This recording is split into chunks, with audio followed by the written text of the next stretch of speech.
Quem eram os gigantes de Gênesis 6? Por Arthur Bloomfield.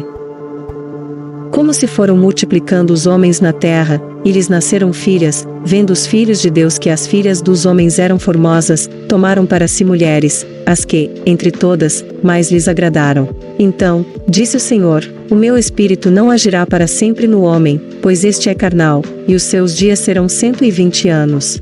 Ora, naquele tempo havia gigantes na terra, e também depois, quando os filhos de Deus possuíram as filhas dos homens, as quais lhes deram filhos, estes foram valentes, varões de renome, na antiguidade. Gênesis 6, 1-4.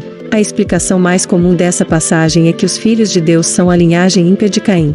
Nada existe, nos registros sagrados, que nos induzam a essa conclusão. Os comentadores querem nos levar a acreditar que depois de 1500 anos de separação voluntária, os homens de uma linhagem subitamente descobriram as mulheres de outra linhagem. Durante aqueles 1500 anos, de Adão ao dilúvio, a duração média da vida humana era de várias centenas de anos. A população da Terra facilmente poderia ter chegado a ser quase tão grande como a de hoje. Certamente havia muitos milhões de habitantes. A ideia de que essas duas linhagens, de Sete e de Caim, permaneceram separadas por todo esse tempo é um pouco difícil de se acreditar. Não havia qualquer proibição contra casamento entre elas.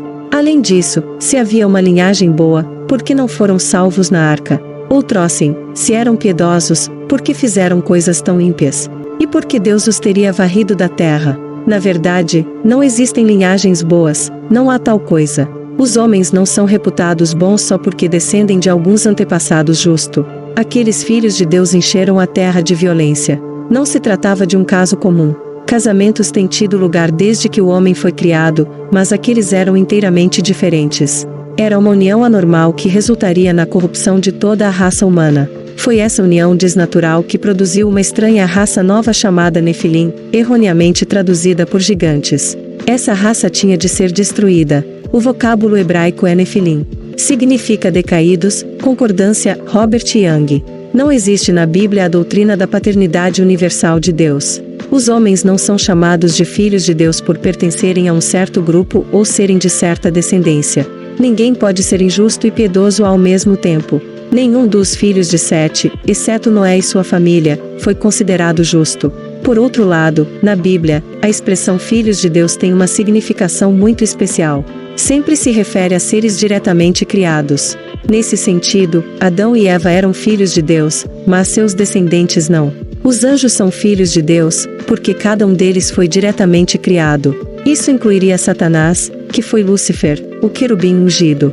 No livro de Jó encontramos, num dia em que os filhos de Deus vieram apresentar-se perante o Senhor, veio também Satanás entre eles. Jó 1:6.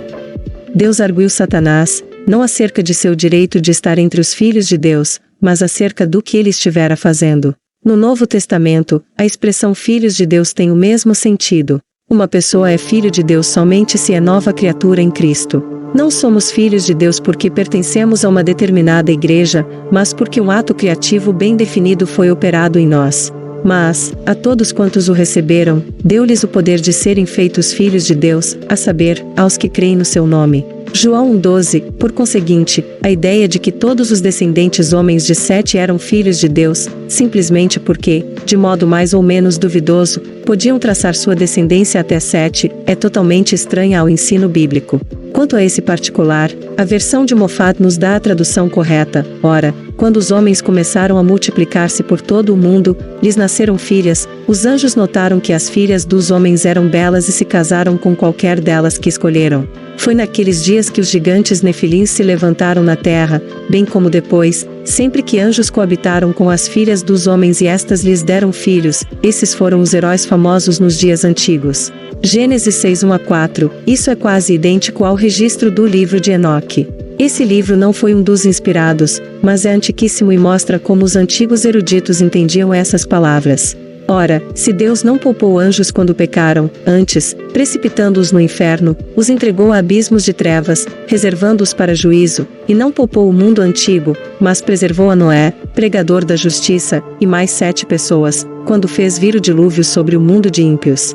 2 Pedro 2:4-5, o pecado desses anjos foi o de misturar-se com carne estranha para eles. E a anjos, os que não guardaram o seu estado original, mas abandonaram o seu próprio domicílio, ele tem guardado sob trevas, em algemas eternas, para o juízo do grande dia, como Sodoma, e Gomorra, e as cidades circunvizinhas, que, havendo-se entregado à prostituição como aqueles, seguindo após outra carne, são postas para exemplo do fogo eterno, sofrendo punição. Judas 6:7.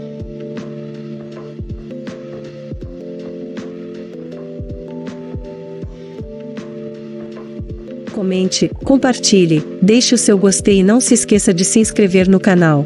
Ative as notificações para não perder nenhuma novidade.